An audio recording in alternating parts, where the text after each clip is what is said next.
AP రాజకీయాలు రాను రాను ఉత్కంఠభరితంగా మారుతున్నాయి. మరోసారి అధికారం చేజిక్కించుకోవడమే లక్ష్యంగా అధికార వైసీపీ దూకుడుగా వ్యవహరిస్తుంటే టీడీపీ జనసేన కూటమి మాత్రం అభ్యర్థుల ఎంపిక బుజ్జగింపుల పర్వాలతోనే కాలం వెళ్లదీస్తోంది. ముఖ్యంగా జనసేన అధినేత పవన్ కళ్యాణ్ పరిస్థితి అయితే పెనం మీద నుంచి పొయ్యిలో పడినట్లుగా మారిపోయింది. పొత్తులో భాగంగా ఎంత లేదన్నా 50 సీట్లు దక్కించుకుంటాడని, సీఎం సీటు షేర్ వస్తుందని ఆశపడిన జనసేన కార్యకర్తలు నాయకులకు భంగపాటు తప్పలేదు. కేవలం 24 సీట్లకు జనసేనాని పరిమితం కావడం సొంత పార్టీ నేతలు కూడా జీర్ణించుకోలేని పరిస్థితి.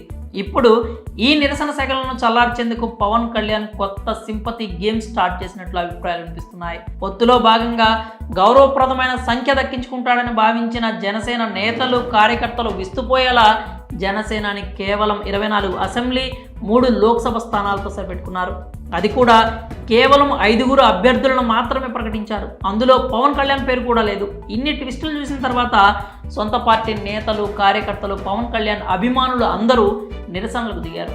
సోషల్ మీడియాలో కూడా పెద్ద ఎత్తున క్యాంపెయిన్లు స్టార్ట్ చేశారు. నమ్ముకున్న నాయకుడు మోసం చేశాడు అంటూ మేమింకా మీతో నడవలేమని బాహాటంగానే ప్రకటించేస్తున్నారు.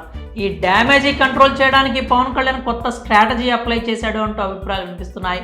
అసలు ఇదంతా ఎందుకు జరుగుతోంది అంటే హైదరాబాద్లో తనకున్న స్థలాన్ని పవన్ కళ్యాణ్ ఎన్నికల కోసం అమ్మేశాడు అని వార్తలు వచ్చాయి. మరో 2 ప్రాపర్టీలను కూడా అమ్మకానికి పెట్టారు అంటూ కామెంట్స్ వినిపిస్తున్నాయి. ఇవన్నీ కూడా అభిమానులను ఎమోషనల్గా టార్గెట్ చేయడం కోసమే చేశారు అంటూ చెప్తున్నారు. ఎందుకంటే 2019లో పవన్ కళ్యాణ్ ఒంటరిగా పోటీ చేశారు. అప్పుడే ఎన్నికల కోసం ఆస్తులు అమ్ముకోవాల్సిన పరిస్థితి రాలేదు. కానీ ఇప్పుడు పోటీ చేస్తున్న 24 సీట్ల కోసం ఆస్తులు అమ్ముకోవాల్సిన పరిస్థితి ఎందుకు వచ్చింది?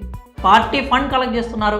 అభిమానులు ఎన్ఐరైలు నిధులు సమకూరుస్తూనే ఉన్నారు. పార్టీ సభ్యత్వాల పేరిట కూడా నిధులు సమకూరుతున్నాయి. పైగా ఇప్పుడు పొత్తులో వెళ్తున్నారు. కాబట్టి టీడీపీ తరఫున కూడా ఫండింగ్ ఉంటుంది అనే కామెంట్స్ వినిపిస్తున్నాయి. మరి ఒంటరిగా పోటీ చేసినప్పుడే మీకు ఎలాంటి ఆస్తులు అమ్ముకోవాల్సిన పరిస్థితి రానప్పుడు పొత్తులో కేవలం 24 అసెంబ్లీ స్థానాల్లో పోటీ చేసేందుకు ఎందుకు ఆస్తులు అమ్ముకోవాల్సిన పరిస్థితి వచ్చింది అంటూ ప్రశ్నలు వినిపిస్తున్నాయి. ఈ నేపథ్యంలోనే ఈ ఆస్తుల అమ్మకాల్లో ఎందుకో లాజిక్ మిస్ అవుతోంది అని అటు రాజకీయ విశ్లేషకులు కూడా కామెంట్స్ చేస్తున్నారు. ఇదంతా డ్యామేజ్ కంట్రోల్ కోసం చేస్తున్న సింపతి స్టంట్ అని అభిప్రాయాలు కూడా వినిపిస్తున్నాయి. మరి పవన్ ఆస్తుల అమ్మకంలో లాజిక్ ఉందా? మీ అభిప్రాయాలని కామెంట్స్ రూపంలో